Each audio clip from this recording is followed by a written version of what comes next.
Hi guys, and welcome to Daily Drives episode 3. Today I thought I'd talk about my car history. Now to be fair, it's not a long one, but my car history that is. Talk you through my first car, why I got it, my second car, and then this car, which is my third car. Obviously I do have my project car as well, but anyway, I was 17 when I passed my driver's test. Oh, that's something I can talk about. So, passing my driver's test as well. So we'll come back to my first car, sorry. So, passing my driver's test. So, I was 17 when I passed my driver's test. I actually passed second time because on my first attempt, it was going very well.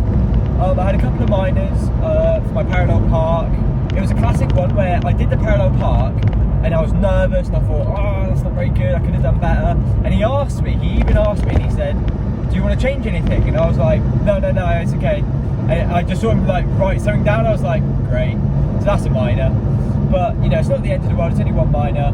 But the reason I actually failed was that I got 3 minors in one box. I didn't get a major, but I got 3 minors in one box. And the 3 minors I got were for speeding. Now I wasn't like actually speeding, but I was going. I think I went 33 and a 30. I went 34 and a 30, and then I think I went 45 and a 40. Which you'd think on your test you'd be paying more attention, but I was going like downhill in a 30 and it just sort of slowly crept over. I was like, oh god, so I slowed down, but by then it was too late. That was a minor. And yeah, the same sort of thing, you know. And obviously my second test, which I passed, I was a lot more wary of how fast I was going, and I was going either 30 or like 29 or 39, or you know, rather than going 41. It was just a silly mistake, and it's the sort of thing where you're too busy concentrating on all the mirrors and making sure you do everything else perfectly, that I don't know why, but yeah, the speed, I was like, oh, well, I'm going 30, and then it just slowly crept over, and I just didn't even think to check, because you're just too busy trying not to like crash the car and pass your test. So yeah, so I did fail my first test, but I passed my second, and they always say people that pass their second test are better drivers, but what I did notice on my second test, I was a lot more confident, so going into it, I think I only got like 4 minors, and one of them was it wasn't for my parallel park. This time I did the parallel park, I butchered it again, but this time I had the confidence to go, I know I messed it up, I'm just going to redo it. So I did it, and he said continue, and he didn't mark, well, I say he didn't mark me down, he didn't make a note or anything. So I think just because you know, not everyone's perfect at parallel parking, so when I did it, messed it up, and then fixed it, I think, you know, that's fine, you know, not everyone's going to get it first try. So yeah, so I was very appreciative of that. But yeah, so I passed my second time, and then yeah, I got other minors for, I think I didn't check my mirrors within a certain time, or I didn't go wide enough around a car or something like that. Just silly little things really. But yeah, so I passed my test, and before I passed my test I'd already bought my first car, which was a 1.4 Ford Fiesta. Now that sort of has a story in itself. So I bought a modified first car. So the person I bought it off, it was absolutely immaculate. It had 44,000 miles on it at the time, which back then was still ridiculously low, yet alone obviously for today's standards. But it was a 2003 1.4 Ford Fiesta Z-Tech, not a Z-Tech S or anything, just a Z-Tech. And this is the Mark 6 shape. I'll put photos if I have any, but yeah. And I bought it, and it came with an exhaust, which sounded incredible. It just had such a lovely, deep sound to it. Oh, it was so good. And it had aftermarket headlights, which they took out, but then my dad bought back for me for my birthday, which was very nice of him. It had a matte black bonnet. It had a spoiler, which I don't think the Z-Tech comes with standard. It had tinted windows. It had a set of wheels on it. I think that was it. But obviously, as a first car, I was like, oh my god, this is amazing. I was like, and to be fair, even today's standard, I'd say it still looks stunning. Like, it was so subtly done, but it just still looks so good. And it was cheap to run. It got like 50 to the gallon, cheap to insure, cheap to tax. However, I say cheap to insure, I had a lot of mishap trying to get insurance for the car because it was modified. So as a 17-year-old, buying your first car, driving your first year, you almost definitely have to get a black box, which is fine, but the issue with getting a black box is you can't declare modifications. So I said, no, car's not got any modifications, even though obviously it did. So when the guy went to come fit the black box, he just turned up and went, that's got modifications, I can't fit it, it has to be standard. I was like, oh, okay, I didn't know, like, playing dumb. He was like, no, sorry, you can't do that. And he cancelled the insurance there and then. I was like, oh, right. So I then went online, I did it again, and I put it as much to standard as I could. So what I did, it also had lowering springs, which is vital for it, I'm going to tell you in a minute. So I insured it for a second time with a second company, and this time I put it completely back to standard. I hid the exhaust because I couldn't just change it. I mean, I could have, but it was a lot of effort. So I put a box in front of the exhaust so you just couldn't see, and I parked it really close to the back of the garage so you couldn't see the exhaust. And I borrowed a set of Focus standard wheels, like Ford Fiesta, sorry. I borrowed a set of Ford Fiesta wheels to put it back to standard. I removed the black bonnet off and it had a roof as well. It had a matte black roof. So we had to peel the wrap off the roof, peel the wrap off the bonnet, change the headlights. It was so much effort to get it back to standard, but I couldn't yet again change the lowering springs. And the guy turned up and he was like, oh, are those wheels standard? And I was like, yep, standard wheels. Which they are, just not for the car I had, but they are standard, Fiesta wheels. They're just Fiestas, like, I think it was from a ZTEC S or a whatever, a Fusion or something. Like, it wasn't the exact wheels that should have been on the car, which he probably would have a photo and go, they're not the same wheels. But they are standard Fiesta wheels, it could have come with them potentially. So I didn't think that would be a problem, which he sort of had an issue with. But anyway, then he was like looking around the car, didn't even notice the exhaust. And he said, it's riding a bit low. And I was like, I think the suspension's just a bit saggy, blah, blah, blah. I don't think, try not to think anything of it. So, and this guy was a lot more thorough. Where the first guy just looked at it and obviously it was modified, the second guy was like proper inspecting the car. And I was like, oh no. And he went, I don't know, I think it's low. But what was the saving grace is at the time, the coils in the lowering springs were like covered in like dirt and stuff like that, so they looked black. But the guy lies on the floor, gets underneath the car, rubs away at the dirt, and he goes, no mate, unfortunately it's got lowering springs. And I was like, oh, does it? Like acting again like I didn't know. He's like, yeah, you can tell because they're all aftermarket parts are normally like red or yellow or something, to make it a bit more interesting. I was like, oh really? He was like, yeah, so unfortunately I can't fit it. I was like, no way. I did all of this to get insurance and you still won't insure me. It comes to the third insurance company that I tried to insure the car through, sorry, should I say. There's nothing else I could do. I couldn't put it, unless I physically jacked the car up, took all the springs out, I couldn't put it back to standard any more than I already had. So I just gambled on the fact that, someone's bound to turn up and not even notice. And this guy literally turned up, didn't even look at the car, just turned up, put it in the dash. You have to take the dash apart, put it in the dash, and then just left. And I was like, oh, sweet. So yeah, so the last guy, thank God, didn't check for the lowering springs, didn't check the exhaust. He didn't even flinch, to be fair. He just turned up, car looked reasonably standard, and just fit it. So that was, thank God for that, done. And then I put the other wheels back on, I put the spoiler back on, which I do understand now is obviously invalidating my insurance. Like, I technically basically didn't have insurance because the car they were insuring wasn't the car I was driving. So yeah, looking back on it, it wasn't the smartest, but at the same time I knew that and I just chose to do it anyway. Like, it was one of those things where you're a 17-year-old kid, you want your car to look good, you can't declare mods at that age, so you either do them risking the fact that you basically don't have insurance, or you do it and get them declared but pay the premium. But yeah, so that was my first car, and the story trying to insure it, which was an absolute nightmare.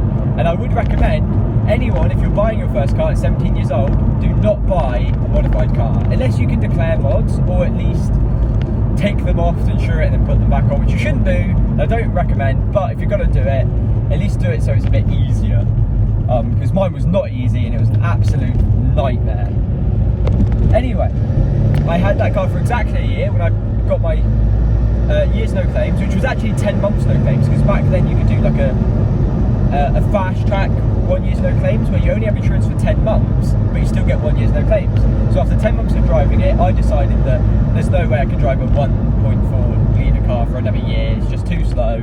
As much as I love the look, and I wish in a way I kept it because it was absolutely immaculate, and the guy after me curbed the wheels and then he sold it, and then they hit the bumpers, and it was very tatty after I had it, unfortunately. But a very, very tiny car, and I do wish I kept it. So a year went past and I decided to buy my second car, which was a Mark V Golf GT TDI, 2 litre TDI 140. I chose the 140 over the 170 because the 140 is under less stress at the time and has more reliable parts. Like the manifold is a metal manifold rather than a plastic manifold, and there's just bits and bobs on the 140 that's just more reliable than it is on the 170. So I decided that was the car I was going to buy. I was going to buy a 140 engine, no matter what it was. I always said I wanted a white car for my second car, but I got a grey Golf, which I will admit, as much as I wanted a white car, the grey Golf did look absolutely stunning. Like, I absolutely love my second car. I remember the day me and my friend Jack drove all the way to, I think it was Taunton or somewhere, I don't know, somewhere like that. And in my Fiesta, got there to look at the Golf, and he said, do you want to take it for a drive? And I was a bit like a 17, well at the time 18-year-old lad turns up, and he's offering me to drive the car. It's quite impressive. And I sort of offered him my keys, like, do you want to hold my keys? So I said, the guy was like, no, just go for a drive. And I was like, geez, okay. Very confident person in me, which I appreciate, because I probably would have bought the car anyway, but it's always nice to give it for a drive, make sure there's nothing wrong with it. So me and my friend Jack took my car, what would be my new car, for a drive that day, and going from 1.4 Fiesta with about 97 horsepower to a 2 litre TDI Golf with 140, it felt like a rocket ship. I couldn't believe it. I remember the first time we got on boost and we were just like, I just hit boost like the tiniest bit, and I was like, and Jack was like, because we just drove there with absolutely no power going up hills, and it's like, yeah, again, because it's your car, you don't even notice how slow it is. It's just, it is what it is. And then we drove that and it felt so fast, and I was like, oh my god, I have to buy this car. This car's amazing. And we did, but mainly because it also had a good service history. It had a recent clutch, a recent turbo, so it was a very, very good car as a starting second car. And at the time I worked at Tesco's, I didn't work that many hours, so I couldn't get an expensive car or a car that was bad on fuel.